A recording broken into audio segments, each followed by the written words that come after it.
Neçə il bundan əvvəl bir kənddə müəllimlik edirdim. Məktəb bir qapısı, bir pəncərəsi olan kiçik otaqdan ibarət idi və özü də kənddən təqribən 100 metr aralıda yerləşirdi. 32 şagirdim vardı. 15-i birinci, 8-i ikinci, 6-sı üçüncü, 3-ü isə 4-cü sinifdə oxuyurdu. Məni ora payızın axırlarında göndərmişdilər. Uşaqlar 2-3 ay müəllimsiz qaldıqlarından məni görən kimi sevindilər.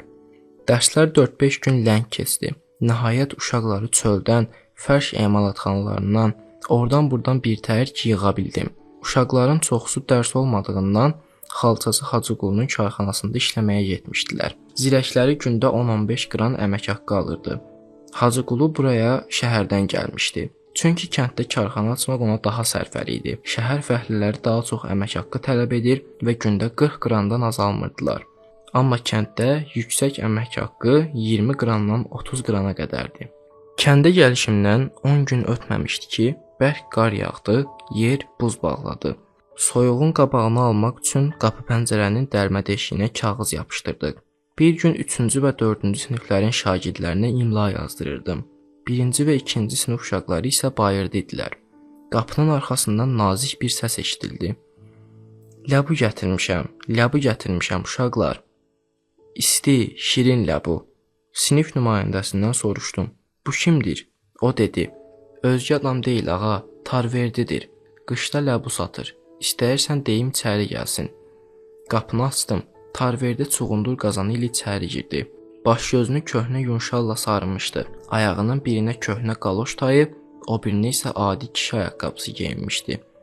Köhnə, uzun pencəyi dizlərinə çatırdı. Əllərini pencəyinin qolunda gizlətmişdi. Burnunun və barmaqlarının ucu şaxtadan qızarmışdı. 10-12 yaşı olardı. O salam verdi. Çuğundur qazanını yerə qoyub, ağa, dedi. İcazə verin əllərimi qızdırım. Uşaqlar o saat tarverdini peçin qırağına çəkdilər. Oturmaq üçün öz səndəlimi ona təklif etdim. Oturmadı və dərhal dedi. Yox ağa, elə buradaca oturaram. O biri uşaqlar da tarverdinin səsini eşidib otağa doluşmuşdular. Bir qədər qızışdıqdan sonra tarverdi dilləndi. Ağa, çuğundur yeməyə meyliniz varmı? Cavab gözləmədən qalxıb çuğundur qazanına tərəf getdi. Neçə rəng parçadan yamanmış nəm dəsmalı qaldırdı.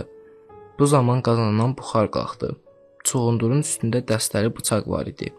O, seçib götürdüyü çuğundurlardan birini mənə uzadıb dedi. Yaxşı olar ki, özünüz soyasınız. Bəlkə mənim əllərimdən biz kəndliyik, şəhər görməmişik. Adı-tənələlərini də bilmirik. O, dünya görmüş qocalar kimi danışdı. Çuğunduru ovcuma qoydu. Üzünü soydum, tünd qırmızı və xoş rəngli çuğundur oldu. Bir dişləm vurdum. Çox şirin idi. Bu an sinifin lap axırında oturan Novruz dilləndi. Heç kəsin çuğunduru tarverdininki kimi şirin deyil. Sinif nümayəndəsi də onun səsinə səs verdi. Ağa, bu çuğundurları bacısı bişirir, tarverdi də satır. Anası uzun müddətdir xəstədir. Tarverdinin üzünə baxdım. Üz gözündən şirin təbəssüm və mərdlik yağırdı. Boyun şalını açmışdı. Başının tükləri qulaqlarını örtmüşdü. O, üzümə baxdı. Hərənin bir işi var, ağa, dedi. Bizim işimiz də budur. Tarverdi, anana nə olub? Soruşdum. Ayaqları tutulub. Nə olduğunu doğrusu mən özüm də yaxşı bilmirəm. Kəndxuda deyir ki, iflic olub. Atasını soruşmaq istəyəndə sözümü ağzında qoydu. Ölüb. Uşaqlardan biri araya çökmüş sükutu pozdu. Ona qaçaq əsgər deyərdilər. Yaxşı at sürürdü. Bir gün dağların başında əmniyyələrin atdığı güllədən həlak oldu. Özü də atın belində, deyə tarverdi səsləndi. O yan bu yandan bir xeyli söhbət etdik. 3-4 qranlıq da çuğundur satıb getdi. Nə qədər elədimsə məndən pul almadı. Bu dəfə mənim qonağımsan, dedi. Gələn dəfə pul verərsən. Elə bilmə kəndliyik, biz də bir şey anlayırıq. Tarverdi qarın üstü ilə kəndə tərəf gedə-gedə ucadan deyirdi. Ay ləbu, isti, şirin ləbu, gəlin ay camaat, gəlin, ləbu alın. Uşaqlar mənə tarverdidən çox şey danışdılar. Solmaz adlı bir bacısı var, özündən 2-3 yaş böyükdür. Atası sağkən pis dolanmırdılar. Sonra fəlakətə düşdülər. Əvvəl bacısı, sonra özü xalçası Hacıqulunun karxanasına işləməyə getdilər.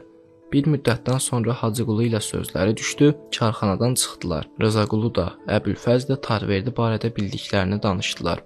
Ağa, Bişərəf Hacıqulu bacısına pis nəzərlə baxırdı. Tarverdi Hacıqulunu dəfə ilə vurub öldürmək istəyirdi.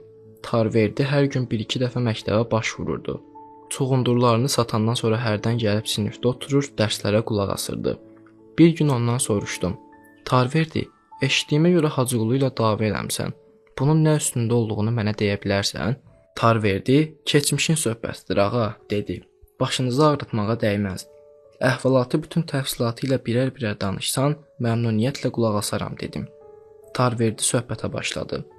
Mən bacımla lap uşaqlıqdan Hacıqulunun yanında işləyirdim. Bacım işə məndən qabaq düzəlmişdi. Mən onun əlinin altında işləyirdim. O 2 tümən alırdı, mən də ondan bir qədər az. 2-3 il əvvəl anam yenə də xəstə idi, işləmirdi. Çarxanada bizdən başqa 30-40 uşaq işləyirdi. Elə indi də işləyirlər. Sübhdən bacımla işə gedib günorta qayıdırdıq. Günortadan sonra gedib axşam evə dönürdük.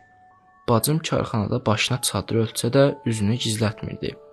Çünki ustalarımız atamız yerində idilər. Burada özgə sayılan uşaqlardı, bir də ərbabımız Hacıqulu. Sənə nə deyim ay ağa, axır zamanlar Bişərəf Hacıqulu gəlib bizim başımızın üstündə dayanır, gözlərini bacımın üstündən çəkmirdi. Hərdən bir də əlimi bacımın, mənim başıma çəkir, öz-özünə gülə-gülə uzaqlaşırdı. Ürəyimə heç nə gətirmirdim. Fikirləşirdim ki, ərbabımızdır, bizə məhəbbət göstərir. Bir müddət ötdü. Bir dəfə pənçşənbə günü həftəlik muzdumuzu alanda bacıma 1 tümən əlavə pul verdi. Ananız xəstədir, bu 1 tüməni ona xərcləyərsiniz, dedi və bacımın üzünə qımışdı. Onun bu hərəkətindən xoşum gəlmədi. Heç nə olmamış kimi bacım bir söz demədi. Hər ikimiz evə, anamızın yanına döndük. Hacıqulunun bacıma əlavə pul verdiyini bilən kimi anam fikrə getdi. Bundan sonra sizə əlavə pul versə götürməzsiniz, dedi. Ertəsi gün ustalarımız və böyük uşaqlar arasında pıç-pıç başladı. Onlar bir-birinin qulağına nəsə deyirdilər, ancaq çalışırdılar ki, biz eşitməyək. Ağa, nə başını ağrıdım. O biri pənçşənbə günü hamıdan sonra muz dalmağa getdik. Hacı özü tapşırmışdı ki, onun yanına ara xəlvətləşəndən sonra gələk. Nəysə, əmək haqqımızı almağa gəldik. Hacı yenə əlavə pul təklif etdi. Sabah sizə gələcəyəm, dedi. Ananıza sözüm var. Bacamın üzünə baxıb şit-şit qımışdı. Qızın rəngi qaçdı, başını aşağı dikdi. Ağa, sən Allah məni bağışlayın. Bir də özünüz buyurdunuz ki, nə olub hamısını birər-birər danışım. Bəli, hacının pulunu özünə tərəf itələdim. Hacı ağa, dedim. Bizə əlavə pul lazım deyil. Anamın azığı gəlir. Hacı yenə özünü o yerə qoymayıb qımışdı və dedi. Canım, axmaq olma. Səninlə, ananla deyil ki, xoşunuza gələ ya gəlməyə. Hacı pulu götürüb bacımın ovcuna basmaq istədi. Bacım dala çəkilib bayıra qaçdı. Hirslənmişdim, az qala ağlayacaqdım. Gözüm mizin üstündəki dəfəyə sataşdı. Götürüb hacıya tərəf tolazladım.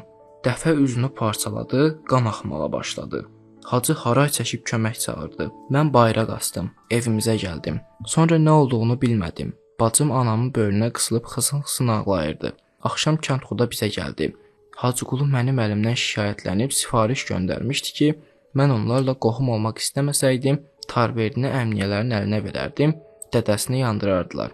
Sonra kəndxuda üzünü anama tutub dedi, Hacı məni elçiliyə göndərib, ya hə de, ya da yox.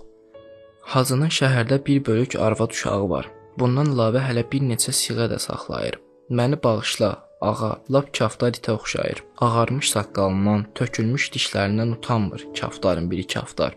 100 dənə qızım olsa, birini də bu qoca kaftara vermərəm. Öz dərdimiz özümüzə bəsdir. Ay kəndxuda, sən ki yaxşı bilirsən, belə adamlar biz kəndlilərlə doğrudan doğruya heç vaxt qohum ola bilməzlər, deyə anam dilləndi. Kəndxuda, bəli, dedi, sən düz buyurursan, Hacıqulu qızı siğə eləmək fikrindədir. Amma qəbul etməsən, uşaqları karxanadan çıxaracaq, sonra da əmniyyələrin dərd-səri başlayacaq. Bunu yadından çıxartma. Bacım anamın böyrünə qısılıb hıçqıra-hıçqıra daha karxanaya getməyəcəyəm, dedi. Ondan qorxuram, məni öldürər. Səhəri günündən bacım karxanaya getmədi. Mən tək getdim. Üzünü dəsmalla bağlamış Hacıqulu qapının ağzında dayanıb təsbeh çevirirdi. Qorxudan yaxınına getmədim. O isə məni görən kimi dedi. Oğlan, gəl keç içəri, sənin işin yoxdur. Mən qorxa-qorxa ona yaxınlaşdım və qapıdan keçmək istədikdə, Boynumun ardından tutub karxananın həyətini itələdi. Sonra da yumruqla, təpiklə başladı məni əzişdirməyə. O qədər vurdu ki, lavaş kimi açıldım. Nəhayət əlindən qurtarıb dünənki dəfəni götürdüm. Kənara çəkilib çığırdım. Bişərəf, mənə də qaçaq əsgərin oğlu deyərlər. Tarverdi nəfəsini dərib sözünə davam etdi. Onu da deyim ki, elə oradaca öldürmək istəyirdim. Ancaq fəhlələr tökülüb məni tutdular, evimizə apardılar. Hirsimdən ağlayır, özümü yerə çırpır, hacını söyürdüm. Sifətimdən qan sızırdı. Nəhayət sakitləşdim. Bir keçimiz var idi. Bacımla birgə qazandığımız 20 tüməni almışdıq. Onu da satdıq. Topladığımız qəpik quruşla 1-2 ay dolandıq. Nəhayət bacım çörək yapan bir arvadın yanında işə düzəldi. Özüm isə rastıma qismətinə düşən hər hansı işin qulpundan yapışdım. Birtəhər ki, necə deyərlər, çulumuzu sudan çıxardırıq. Tarverdi, bacın nə üçün ərə getmir? Soruşdum. O utana-utana üzümə baxıb astadan qımıldandı. Çörək yapan arvadın oğluna nişanlanıb. İndi birlikdə çalışıb cehiz hazırlayırıq ki, toylarını eləsinlər. Bu ilin yayında keçmişdə müəllim olduğum həmin kəndə gəzməyə getmişdim. Çöldə 40-50 qoyun keçi qabağında Tarverdiyə rast gəldim. Soruşdum. De görüm, bacının cehizini düzəldə bildinizmi? Bəli, dedi. Hələ toyunu da elədik. İndi öz toyum üçün pul yığmağa başlamışam.